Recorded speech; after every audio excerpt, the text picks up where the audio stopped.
What is going on, everyone? It is your host with the most awesome dad jokes ever, Kyle Dickinson, your senior security friend that you trust and know and love. And you might be wondering, why are we here on a Monday? Well, it's because Monday is our most favorite day of the week. Not really. I'm kidding. But as you can see, I'm joined by my friend Robbie. Robbie, say hello to the world.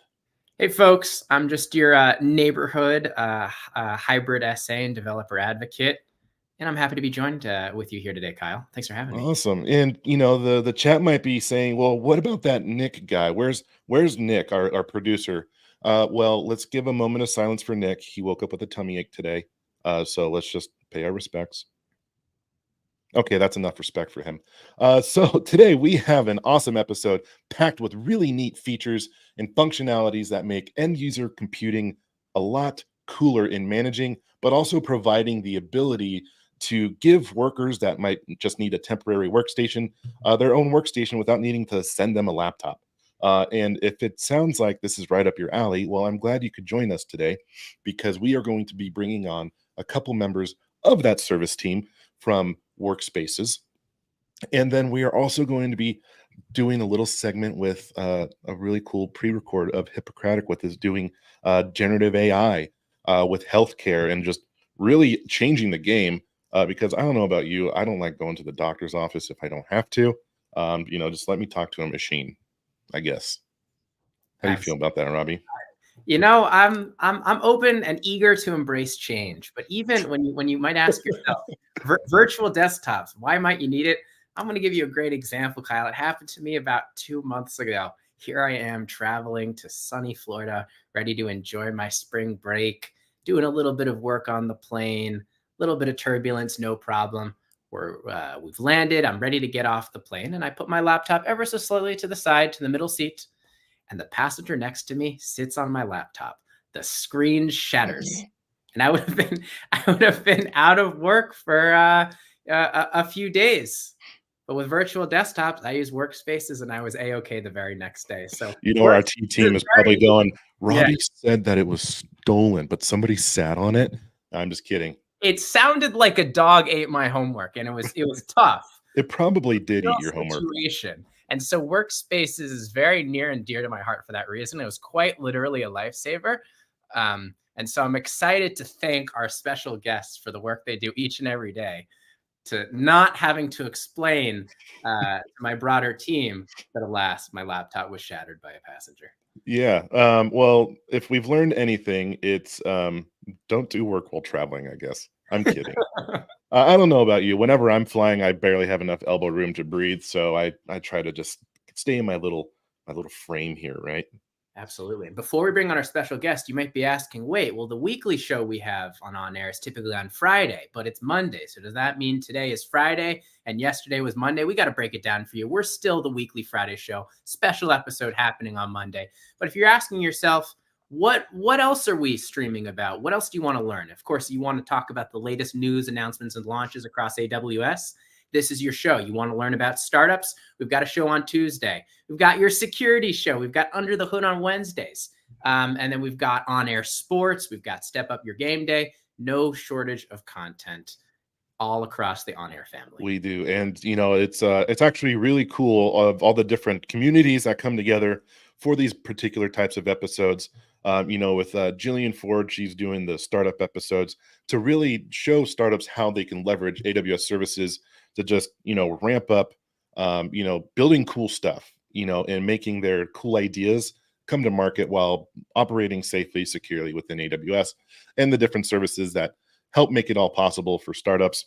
Security episodes, of course, I'm biased. I think that's really cool, where we talk about not random, actually, we are kind of random security services, but also we'll dive deep into, wow, words are difficult on a Monday. We'll dive deep into topics of security that we actually solicit from the community. So if you are watching now and you're like, I want to know about this security topic, Kyle, hit me up on LinkedIn. Drop your info in the chat. Not your info, but what you would like to see. We see tons of you watching right now. So actually tell us in the chat where you're watching from today. I'm in sunny Nevada. Robbie, I think you're somewhere on planet. I'm somewhere. but today's somewhere is Washington, D.C. Ooh. And maybe to get the audience, sharing, but we got the Olympics on over the next 2 weeks. So super fun, super exciting. What sport are you most excited to watch? Underwater basket weaving. That's my sport that I like to watch. But without further ado, while we wait to hear about who likes to watch underwater BB stacking and basket weaving, let's bring on our friends from WorkSpaces. Cue this cool little thing because I have to hit the buttons.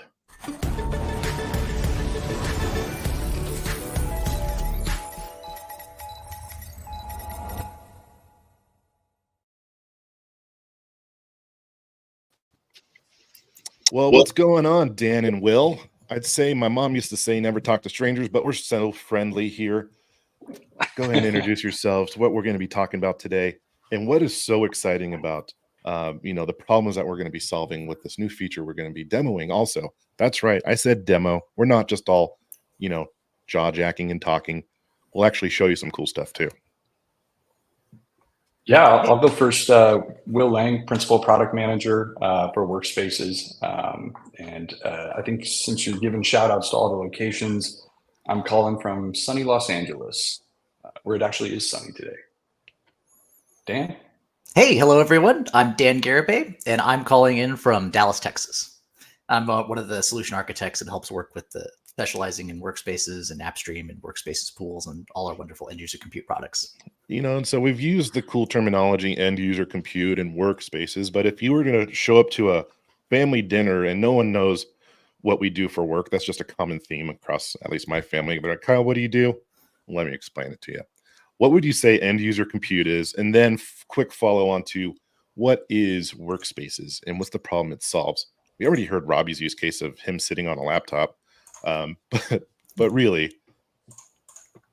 Yeah, end user computing, really in a nutshell is well, at AWS, it's effectively our virtual desktop solutions, which come in the flavors of app virtualizations, full, virtual desktops, as well as actual endpoint devices with a thin client that we have as well.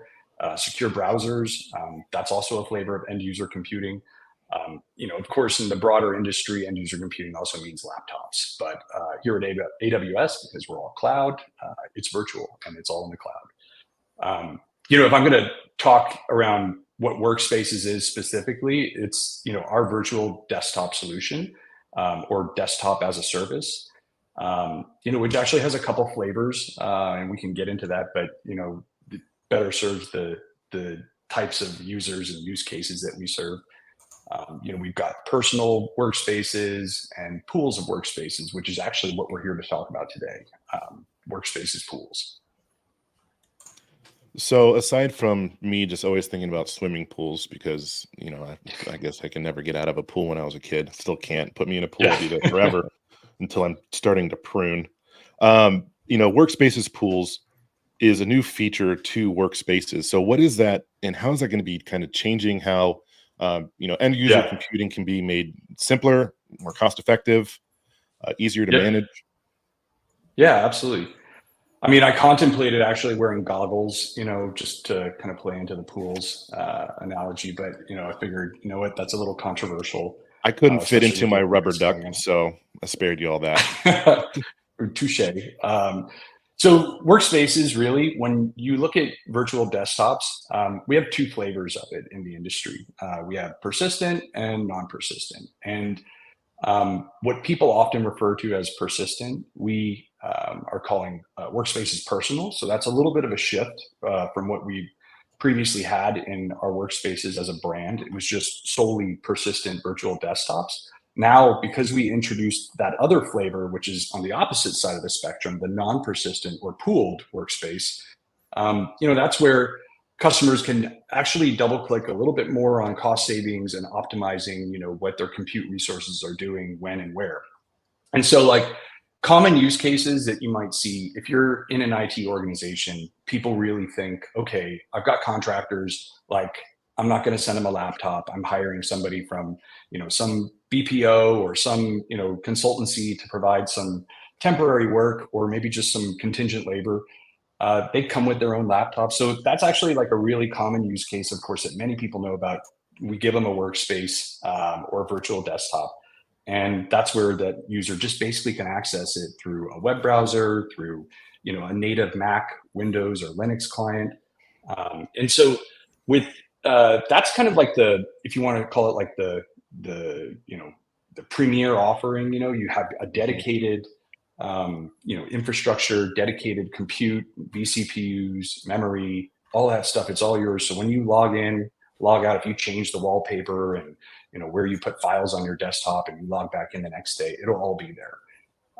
And like I said, it's really common to serve those knowledge worker type use cases where you have temporary labor or something. Somebody's got a laptop already, so like why spend thousands of dollars shipping? And this was like huge during the pandemic. I think everyone was like, whoever was in an IT organization anywhere knows, like, I think I had like some people I was shipping some laptops to in Costa Rica, and they were like, oh, they're not new laptops. They're going to sit in quarantine for like months. And so like, this was but what we're here to talk about, WorkSpaces Pools, is the opposite end of the spectrum, and that's non-persistent. And that's basically, when you log into your session, think of it in terms of like a kiosk type use case, where you basically have a set of applications that you want to offer to your users, and you just need that workspace, or pun intended, that area where you're going to work.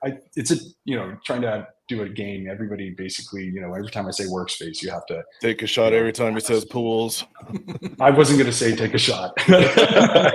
But you said it, not me. So anyway, but yeah, like it's those use cases where you don't actually want your users to actually save their data on your desktop. You want it to be saved in central repositories. They don't need to have that dedicated, instance, dedicated, virtual computer. You have a pool of virtual computers that basically, are fungible. And every time you log in and log out, you get a fresh desktop based off of the template that you've defined and pre-configured. And that's what Dan's going to show us today. And it's really common, and it's really common for contact center type use cases, HR shared service center, where people are working out of applications like, SAP or Oracle or Workday, where, the data is already being stored and you want it to be stored centrally in that application itself. And so you don't want those users, maybe for PII type compliance reasons, you don't want them saving that data on their desktop. And so this actually mitigates that. And it's providing, something that can be managed centrally in a decentralized workforce, right? So you can have workers throughout, but you're still maintaining your security standards, any regulations that you have to adhere to just keep your data safe. And that's what we're all about here. Yeah. So and one of the big benefits that actually, by launching WorkSpaces Pools, is that now we have a spectrum that our customers can, either start with a workspace, and because we use the same clients, the same images, the same console, they basically can, let's say they think they need a personal workspace, where they have that dedicated infrastructure for one-to-one relationship to a user, and they could start with that and then realize, what, I don't need this, and they could very easily migrate them over to that WorkSpaces Pools, where it's generally for larger pools of users. So they could scale it up or scale it back as necessary, because I'm sure, let's just, we'll continue poking fun at Robbie, right? His laptop probably has like 16 gigs of RAM, and he probably might only use 4 gigs of it on any given day. Yeah. Granted, we use teleconferencing applications, which takes up like 14 cores. I'm kidding. But, you're able to right size, the compute to your users as well. I have a laptop that has like 16 gigs of RAM. And I do use it all. This thing is always humming and screaming at me. So maybe it would be easier for me to scale up to a bigger size based on my use cases. But will those use cases remain persistent through my career at AWS?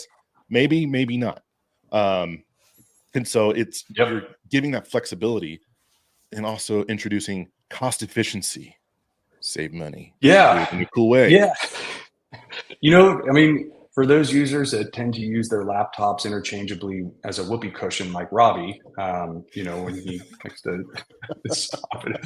I just like when you were telling me that story earlier, I was like, "This, oh, you're saying this just because I'm on the WorkSpaces team?" But no, I'm excited we were able to help, man. But the scaling part is actually a big differentiator between a personal persistent and a pooled non-persistent. And really, you know, when people come from on-prem, you know, where they actually own the infrastructure for their virtual computing or DaaS solutions, they often think like, you know what, I need to have a dedicated personal workspace for every user. And you know, we give them that option that they can start with that. But then what they realize is that you can save so much money with a non-persistent or pooled offering, and that you can define when you want those resources available. So, you know, if I have 1,000 call center agents signing in at like 8 a.m.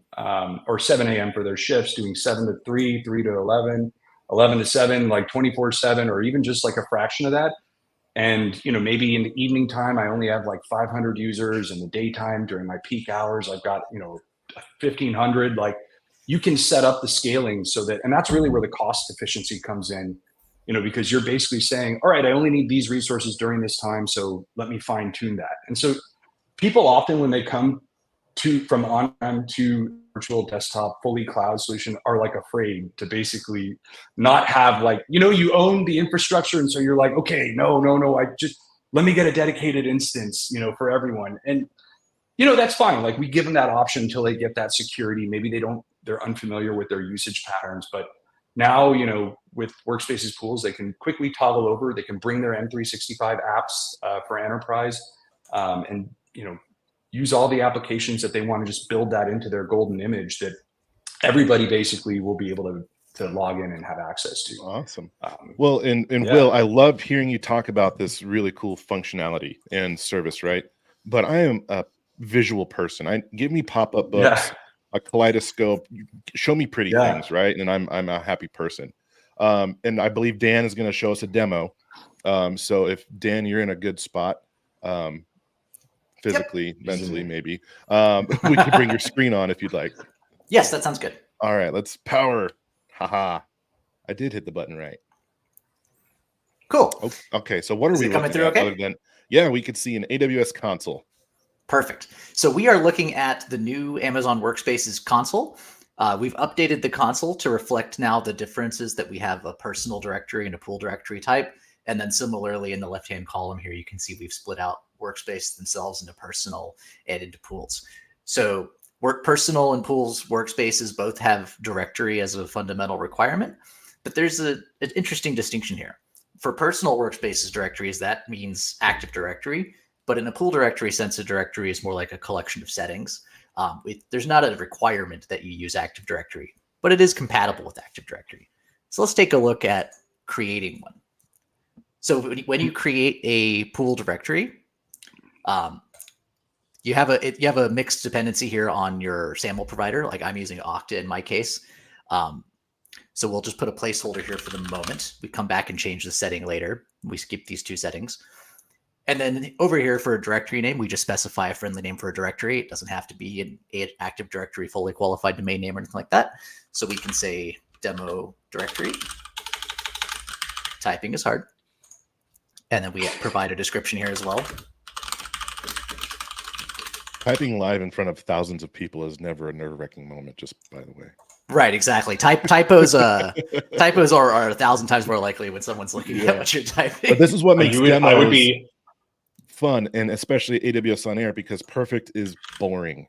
Exactly. I would be fat fingering everything, you know, and so I was like, Dan, maybe you demo, I can talk and we can play. But one thing I want to call out is that, you know, as Dan mentioned, you know, in the personal and pools, like with the launch of WorkSpaces pools, you know, as a feature of WorkSpaces, we were kind of like, wait a minute, we now need to differentiate what the existing workspaces. So that's where we introduced the term personal, which is really common in the industry.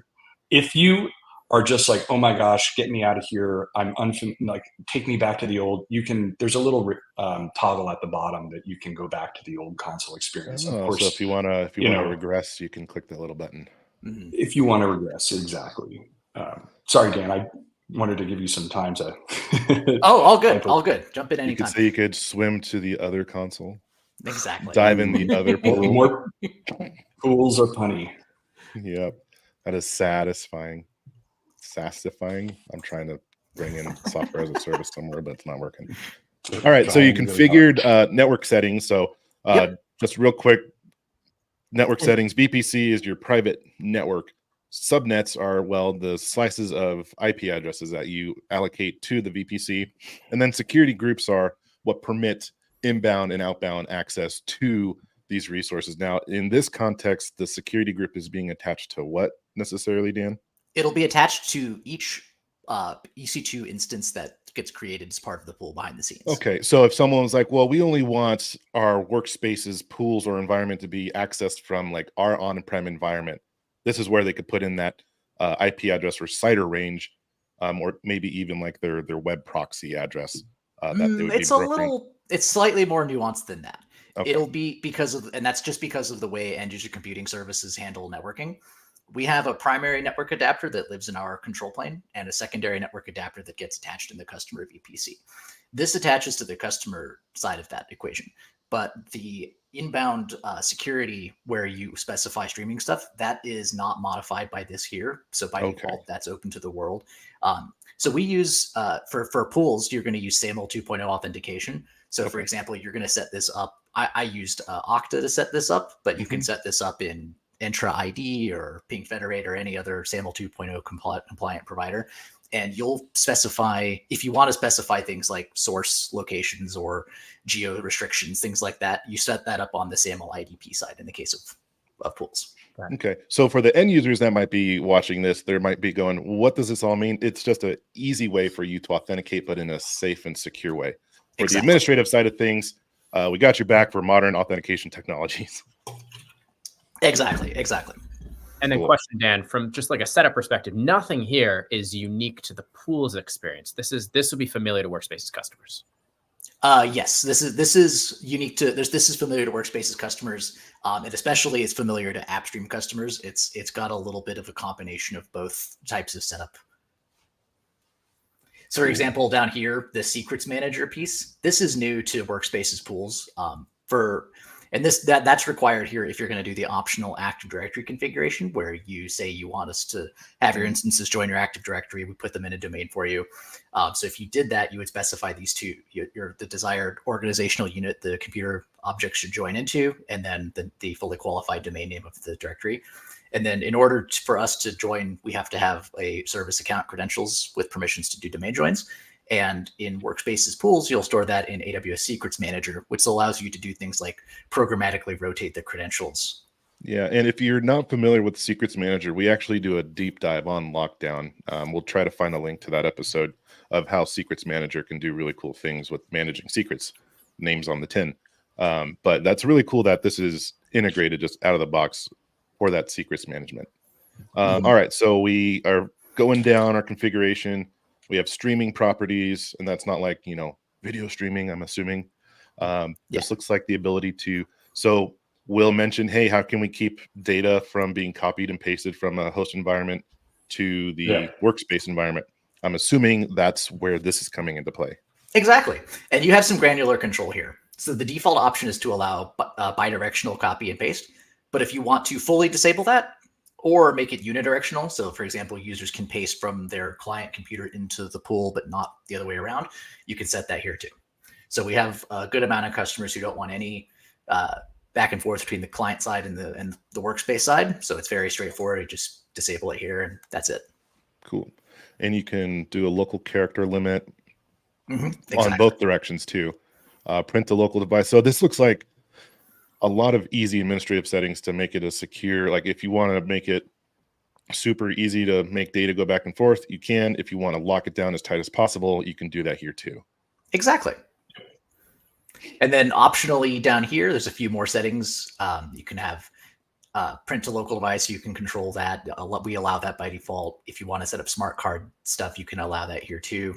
And then we also have home folders as an option. This will be familiar to you if you've worked with AppStream before. It's where we provision a folder for the user virtually in S3, and then the users see that when they log in. So as these are non-persistent devices, you do need to give users some way to save their files between sessions if you have them working on files. And so home folders are a quick and easy way to get that going, because they'll see those in Windows Explorer, they can save there, and those will always be visible to them whenever they go and reconnect into a new session. Okay, and it looks like it's backed by S3 too. So all the functionality and features within S3 are afforded to, as like the durability, the ability to do replication, like lifecycle policy, all that stuff. Really cool stuff. But that's to maintain persistent storage throughout the different sessions. Yes, exactly. Yeah. You can also use OneDrive as well, which obviously, because the ability to bring M365 licenses, that's another option that's more familiar to users. Yeah, so if you are using that, you can use it. If you're not using it but need to have storage across multiple sessions, right? They're not needing to go out to somewhere and get something. Exactly. Right. Yep. Cool beans, as they see. I think. I don't know. I've never been part of the cool crowd. All right. So once we're done and you hit the create button. Oh, sorry. I just wanted to flag one more thing here, which is that Pools has the ability to associate an IAM role to the Pools streaming instances. So if you want to let end users programmatically interact with AWS resources like S3 or Elasticache or anything else, and you don't want them to have to manually configure an AWS credentials profile within the instance, you can configure an IAM role here, and that lets users automatically retrieve the permissions you want them to have without any manual setup on the workspace side. Well, that's cool. Neato. So we'll go ahead to create this now. All right. Start digging that hole in the ground, creating our pool. Don't forget the concrete and ceiling. Yeah, this is where the Julia Child kind of and so believe it or not, we're not going to be faking it. We pre-baked an environment, so we're not all watching water boil. Exactly. Exactly.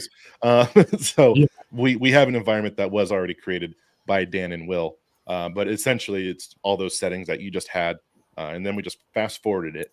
Yep, exactly. So once you've dug the hole in the ground, as it were, then you can start to fill it with water. So we come over here to our pools side of the WorkSpaces console, and then you can create a pool directory here. So this is another piece that's new, is that we have an onboarding wizard to help steer you through some of this stuff if you're new to the WorkSpaces experience, or you're trying to decide which type of workspaces you should be looking at. Helps you wade through the options. Exactly. So you can specify whether you want to make a persistent or a non-persistent workspace session. Okay. And then also you can answer questions about the use case behind the session. So now, will that use case help kind of provision the amount of compute resources that are needed? Yes. So that will point you in the direction of what type of compute. Yep. Super. Because I can't tell you how many times I've, before my cloud career, I was also responsible for the person that would order the laptops and build them based on like t-shirt sizes or use cases of like engineers and designers. And, I worked for people that made things that fly. And so you'd have all these varieties of hardware, but sometimes I would just not know what kind of hardware we should get. This is like saying, hey, Kyle, if they're going to be a designer, be it graphics, use this kind of compute. That is awesome. We should. Yeah, Dan, maybe we can jump and show the end user login experience just so. Oh yeah, sure. Sorry, give me just a moment here. So we'll just pick the I know what ones we'll use just to quickly show how the pool side of this looks. Okay. You can enter, enter a name and description, and then you can either pick one of our public bundles, or you can use a custom bundle. Like I pre-provisioned one where I built Windows Server 2022 with M365, and then you can specify your things like application, like your settings for your session duration, how long to give users between disconnect and idle disconnect time. Okay. So before we actually recycle the instance that they're attached to. And then application settings persistence is another great thing to know about. This saves things like the user's HKey current user registry hive. A lot of Windows programs write their settings when you actually save a preference into that location. So that means that when the users log in the next day and they get a brand new instance, with the majority of applications, their settings will follow them to that new application, which helps minimize the friction that a user might have with getting essentially a brand new computer every day. Okay. All right. And then, so yeah, it's pretty self-explanatory. Cool. Now, when this is all configured and said and done, because it looks like there's a lot of options that we could do to customize the experience that you would want your end users to have. Exactly. What does it look like when you log in? So when you log into it, so this will be the WorkSpaces client. There's a couple ways you can do it. Well, I'm going to show the WorkSpaces client, and I've also got one that's been pre-logged into here with the web client. The web client one is pretty straightforward because you will just see web client being just like browser-based access. Browser-based access, Yep, yeah. cool. So you can see, like, you would just click this. This is for Okta for me. You would just click this this button here, and then it just bounces you around and logs you into this. You don't have to do any more active actions past that point.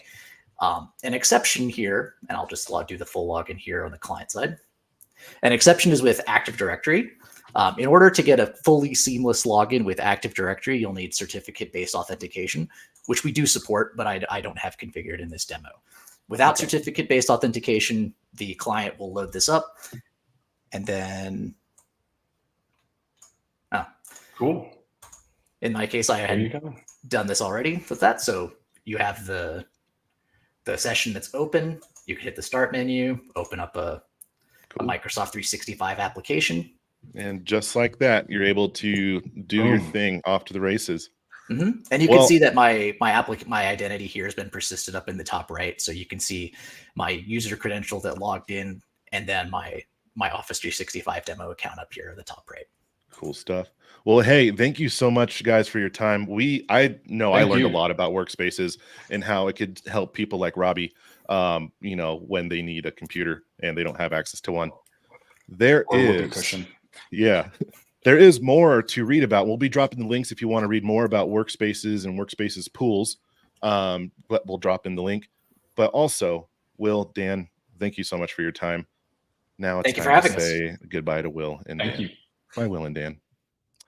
All right. Well, hey, if you have been enjoying today's episode, feel free to take our survey. If you got opinions, we love to hear them, whether they're good or bad. Feel free to take our survey. We'll go ahead and drop a link into the chat as well. Speaking of chat, there's a lot of you watching, and none of you are asking us questions and talking. It makes me feel sad. But we had someone say, guy on top has coolest stuff in background. He wins. I'm going to assume that they're talking about your bookshelf. I think they're talking about you. Oh, well, thank you. I think they're talking about you. We need clarification in the chat. Normally, the chat comes after me. I think once they said something like, "Bro, you need paint on your walls" or something like that. I'm normally terrorized by the audience for my back. Yeah. So I assume it's you. All right. Well, let's move on to our next segment where we have NVIDIA doing really cool stuff with AI and healthcare and robots. And I mean, I'll just roll the clip.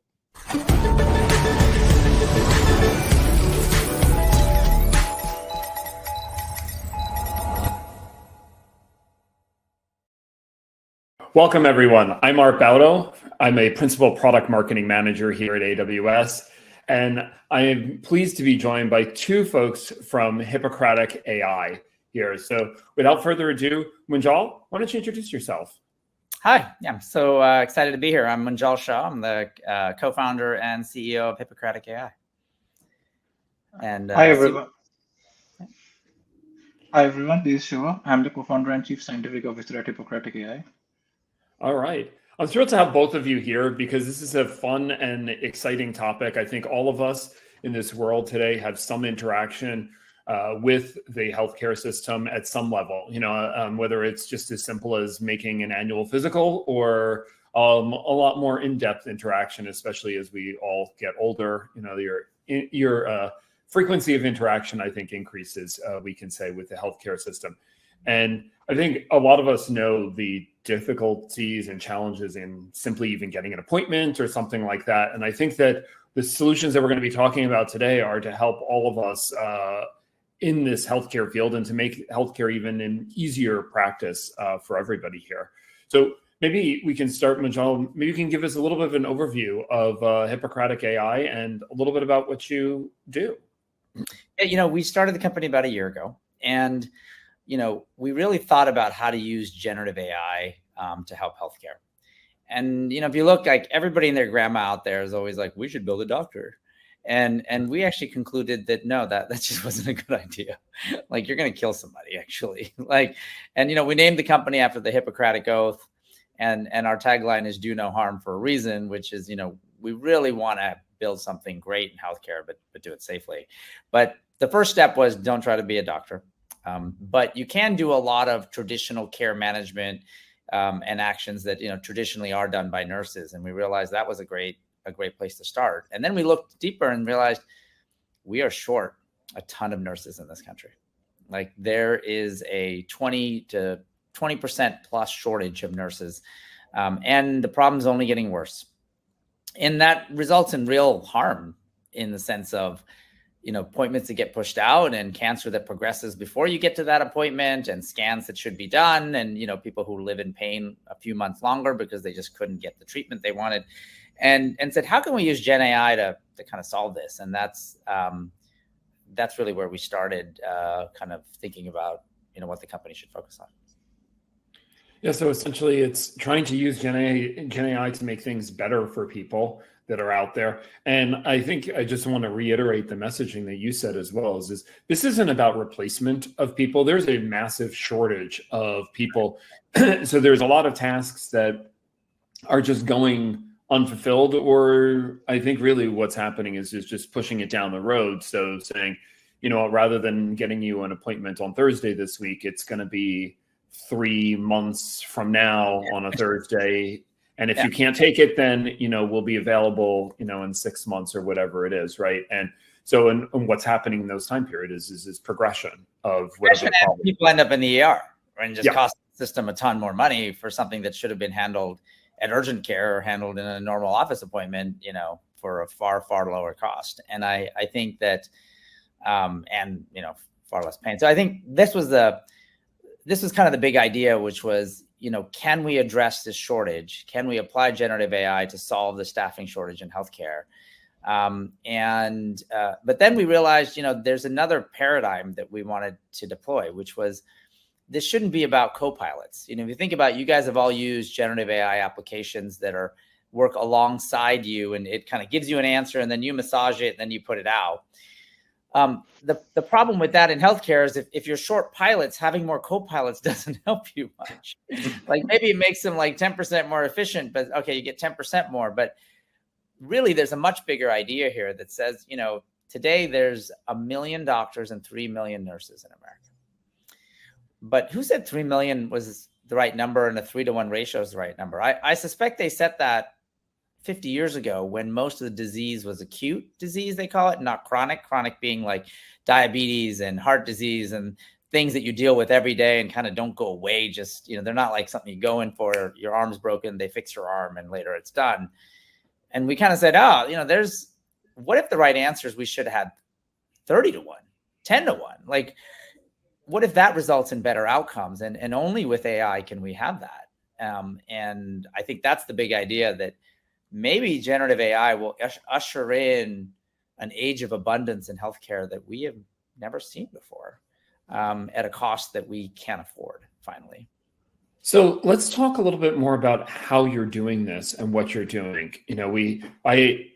I'm talking a lot with folks about generative AI as we go through this. And so how is this different? And I know, let's talk about the large language models, or LLMs, that you're working off of here to build that, and talk about exactly what you're able to do. I know, so a co-pilot isn't enough, and we're going to talk about this being more an assistant and that sort of thing. But can we talk a little bit about exactly what we've designed here, or what you have designed here? No. Yeah, I'll let Subbu tell you about our kind of architecture and how we make it safe. Yeah. Right. So whenever you're talking about Gen AI applications, I guess safety is at the top of your mind. And at Hippocratic AI, we have a safety first approach. And whenever you also talk about Gen AI, you think of hallucination. We all know that large language models hallucinate, and then you might be wondering, like, how do we protect against that? So we actually invented a whole new architecture, which we call the constellation architecture. So here, what we have is a being primary conversational model, which think of it as a large language model, which is engaging with you, talking with you, asking you how you are doing, how is your day progressing, what medications you are taking, and so on. It allows it to follow you in your conversation trajectory, deep dive into anything. But then there is a host of auxiliary language models, which we call the support models, which constantly cross-check and verify its responses. So we realized very early on that one single LLM can never be safe enough. But a constellation of language models constantly cross-checking and verifying each other's responses, that can give us that safety protection. So we call this constellation architecture Polaris after the North Star, and safety is our North Star. So this is kind of a very high-level overview of the system architecture. Okay. So you've designed this to be very conversational, to make it easy to use, and I think I understood from our conversation earlier that it's also somewhat empathetic as well. So understanding and listening to the customer, right? Right. So the main conversational model is optimized for an engaging conversational experience, empathy, rapport, bedside manners. Now, the thing is, as you are engaging with it, you can easily take it off in tangents. But then when you are talking about certain labs, medications, dosages, you need very strict task following. Then empathy there is not so super important, right? So then you have these auxiliary support models, which are constantly feeding it tasks and context and clues about what it should focus on at the appropriate contextual turn. Okay. Yeah, So I mean, these large language models are super, they try to get along, right? If you're like, oh, I don't take 2 pills a day, I take 4 pills a day. I mean, most of your large language models will be like, no problem, 4 pills a day, go for it, buddy. And that's totally the wrong answer. So, yeah, especially since 2 pills versus 4 pills can be the very big difference between more is not always better, right? You know, so when we talk about this, before we do a demo here, I also understand, a lot of folks out there probably have heard of NVIDIA GTC, which is NVIDIA's big event that happened probably a month or so ago out there. And I understand that all of you had an announcement in conjunction with NVIDIA. So do you want to talk about that? And then I don't want to tease the demo too much longer because I'm looking forward to showing how it goes. Oh, I thought about demos. So so we announced a partnership with NVIDIA working on something we call emotional inference or empathetic inference. And the whole idea is that when you hear our demo, you'll realize it's a voice conversation with a patient, and the speed and the voice really matter. But primarily the speed is what we're working with NVIDIA on. Where I think they realize a lot of the large language model technologies have been optimized for total throughput, like how much can you do, but not the latency, like how fast is each response. And, in a voice conversation, you can't have it slow. I can't be like, hi, how are you?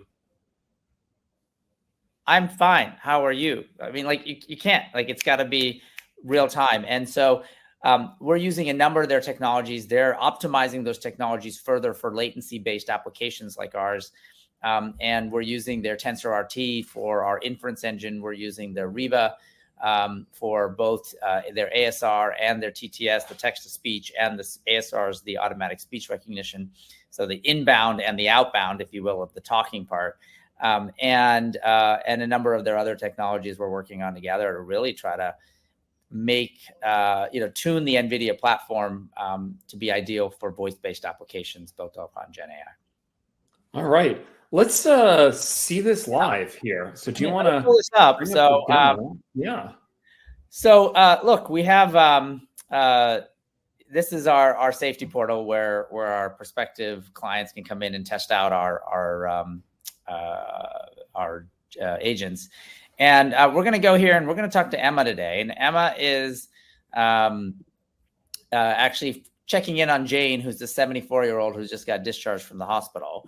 Now, this is a real conversation with Jane. And so I'm going to ask you to give me a couple of inputs so people know it's real, which is, we're going to get to know Jane a little bit here and just chit chat with her. Tell me about something she's doing this weekend. All right, if you can give me an idea, and I'll just. All right, I think this weekend she wants to ride a horse. Okay. And then she's going to go out to eat after the horseback riding at a restaurant, and she's on a special diet now after her congestive heart failure episode. And she needs you. She wants to know what to order there. What kind of cuisine is she going to go to? Well, she loves Thai curry, so she's going to get some Thai curry this weekend. A Thai restaurant. All right. And then she's got a bunch of medications here. I would just ask you, maybe there's one you don't know. Why she's taking it, and she wants it explained to her, which a lot of patients have this challenge where they don't know why they're taking certain things, or it's explained to them in a way. I need an explanation for what riboflavin is, because I thought that was in my cereal this morning. So I don't understand why I'm taking We'll ask about that. All right. So let me, we're just going to go now. Listen to natural language processing has arrived now. Like, you can just talk fluently. Notice how fast it responds. We still need to make it faster, by the way. It's not quite as fast as we want it to be. But notice how I can double back on my words, say half sentences, and notice how empathetic it is. Even if I say different things, it'll still really strive to be caring and empathetic. And that's a very special training that we did in our models for this. So here we go. All right. There's an intro part where it'll set up, and then we'll start the conversation. During this call, please ensure you're in a quiet place with no TV, radio, or other background noise. You'll be pretending to be Jane Anderson, a 74-year-old congestive heart failure patient who was discharged 2 days ago from the hospital following an acute CHF exacerbation. You are instructed to follow a low-sodium and fluid-restricted diet. Beginning the call.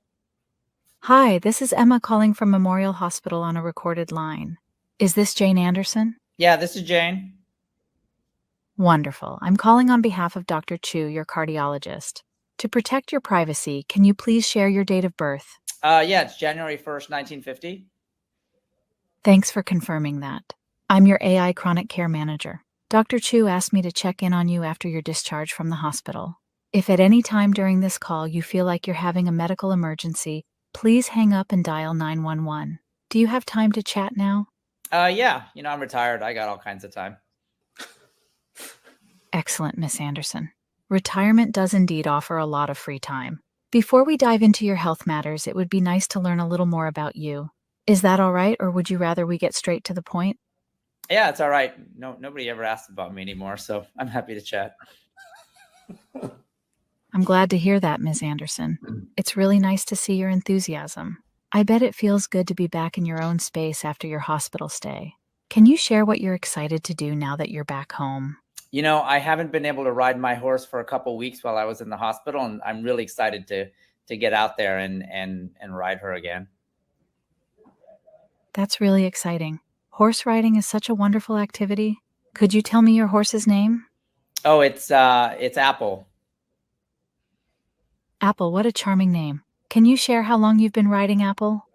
I got Apple about 5 years ago, so we've been together for a little bit, but she's my fourth horse that I've had in my life.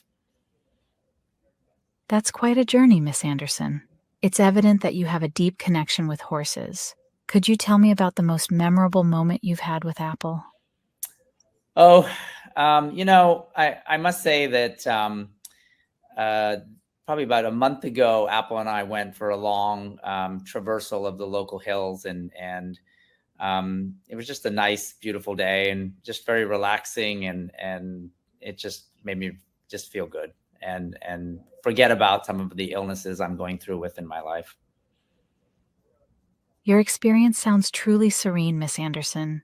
It's wonderful how nature and horse riding can provide such a calming effect. Do you have a preferred spot or trail where you and Apple enjoy riding? No, not really. We go everywhere. That's wonderful, Ms. Anderson. Exploring different places can certainly add to the adventure. Do you typically go for these rides by yourself, or do you have a companion? Actually, I'm going to have to head out to the barn soon. Can we get going with this call? Certainly, Ms. Anderson. I'm sorry if I kept you. Let's transition to discussing your health. I'll be going over a list of topics provided by Dr. Chu. Rest assured, everything we discuss will remain confidential. Does that work for you? Yeah, it does. Great, let's begin with your recent prescription. Were you able to collect your Lasix medication? Yep, I got it from the pharmacy this morning. I'm happy to hear that, Ms. Anderson. Have you been following the instructions for the Lasix medication, taking 40 milligrams twice a day? Yep. I'm pleased to hear that, Ms. Anderson. Sticking to your medication schedule plays a big role in managing your CHF. Let's continue to discuss your ongoing medications. Are you continuing with digoxin, enalapril, and metformin? I am, yeah. I'm relieved to hear that, Ms. Anderson. Staying on top of these medications is key to managing your health. Let's continue to riboflavin, atorvastatin, and tramadol. Are you continuing with these medications as well? I am, but what is riboflavin for? Like, why am I taking it? Riboflavin, also known as vitamin B2, is a key nutrient for your body. It plays a role in energy production, cell growth, and repair. It's also beneficial for your skin, hair, and nails. Some people take it as a supplement, but it's not clear why you're taking it. I'd suggest having a chat with Dr. Chu about this. By the way, are you also continuing with your levothyroxine? I am, yes. Thank you. Hey, I had one more question. After my ride with Apple today, we're actually going to go to a Thai food restaurant, and I'm wondering what I should order there given my new diet. You're thinking about having Thai food, Miss Anderson? That's a great choice. Thai cuisine offers a variety of dishes that can fit into your dietary needs. Just remember to keep an eye on the sodium and carbohydrate levels. A good option could be a green papaya salad. It's packed with fresh vegetables and has a nice tangy flavor. Just be mindful of the dressing, as it can sometimes be high in sodium. Another choice could be grilled chicken or fish with a side of steamed vegetables. This gives you a good dose of lean protein and fiber. Just remember to ask for the sauce on the side so you can control how much you use. These are just some general suggestions, Miss Anderson. It's always a good idea to check I really appreciate it. Thank you for the advice. You're welcome, Ms. Anderson. I'm glad I could assist. Let's circle back to our chat about your medications. So I stopped it there. So that's just so you can get a sense of it.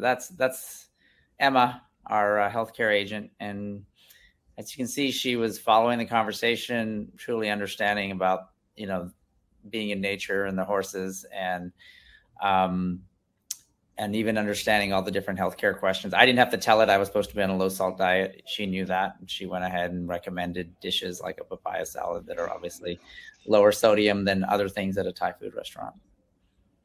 Yeah, I'm impressed about how you can ask it so many questions with just providing a lot of kind of color commentary, and she still is able to tease out exactly what you're saying and what you're doing as well. I love the horse Apple's name, by the way, especially. I just made that up. Like you didn't give me the name. I had to make up a name. I'm not super creative. She's consuming an apple a day, right? So I thought it was, very appropriate. And I'm thinking about consuming riboflavin now that I heard the definition. Yeah. Well, I think she, in the record, must have not been an indication of why. And since of all the medications on there, that one is being prescribed to you, but it's not actually a prescription drug, right? So it's a different medication in that list that she had. And but those are good cases of where you do want to educate the patient, tell them what it might help with, but also defer to the doctor. Like, we're not here to replace your doctor. Like, that's not what we're trying to do. So unfortunately, we don't have a lot of time left at all. So I want to end here by thanking both of you. This was a really insightful demonstration as well. And I loved how really on point the natural language processing is. And that help, obviously, the latency reductions that you're working on with NVIDIA as well will surely speed that up. And it sounds like, you're doing a lot of this as well in the cloud. Is there anything else either of you would like to mention before we wrap up here in our final couple seconds? No, Subbu, do you have anything? I guess the key thing that we all noted here is the balance, right? Balance between empathy, task following, healthcare protocols, and still providing you with a safety-focused, engaging conversational experience. That is what we are all after. Yeah. Cool. I look forward to seeing more, and good luck to both of the two of you and to Hippocratic AI. Thanks for joining us today. it's kind of always nice to see a real world example here of some of these AI features in action. Thanks. Yeah. Look, thank you for having us. Absolutely. Bye. Arms of an angel flying. Ah, that's awkward. Well, that was really cool to hear about not replacing doctors, but actually, bringing AI, conversational AI into how we can assist in patient follow-ups. Actually, a little behind the scenes, my wife works in healthcare. She is a clinical pharmacist, so she does a lot of those types of phone calls, very regularly. And so you hear how sometimes there's difficulty in, regimented, what do we want to call it? Adherence to where, some people just don't take their medications as they're supposed to. And then it leads into bad things happening. Not speaking from experience personally, but it's really cool to hear how they're looking to enhance healthcare and then also just patient care in the future. Yeah. But this is that moment where we say, if you want to be judgmental and have opinions, please feel free to check out our survey. It'll take you like 2 minutes, maybe, to let them know, hey, Kyle and Robbie do deserve to be talking to the internet, to you, our awesome viewers for today. Now you might be wondering, well, is this Monday thing going to be regular? No, we just wanted to throw in a loop. We wanted to cause a wrench in the game. But we will be back on our regularly scheduled programming on Fridays, starting at noon Pacific time. So just next Friday. And then also our other program that we have for startups, under the hood, game days, security. We have awesome content that comes to you at a regular basis, including myself, where we talk about security. But one thing we do need to talk about before we go is let's go ahead and give another respectful moment of silence to Nick and his tummy ache. All right, that's enough. Maybe we can have a Hippocratic give Nick a follow-up to tell him to take his Pepto-Bismol. With that being said, I don't have anything else more. Robbie, you've been awesome to hang out with today. Do you have anything going on this week, next week that folks that are watching should be aware of? Hopefully no more airplanes with laptops. We're just going to keep those two things completely separate. Hopefully enjoy the sunshine. And who knows, maybe I'm going to go back to our YouTube channel to stream the past few episodes of season 5 on AWS OnAir. If you didn't know that, you can watch all of the different episodes we've had this season on demand anytime. You can subscribe to our Twitch channel. But yeah, Kyle, it's been a ton of fun here. You sure can.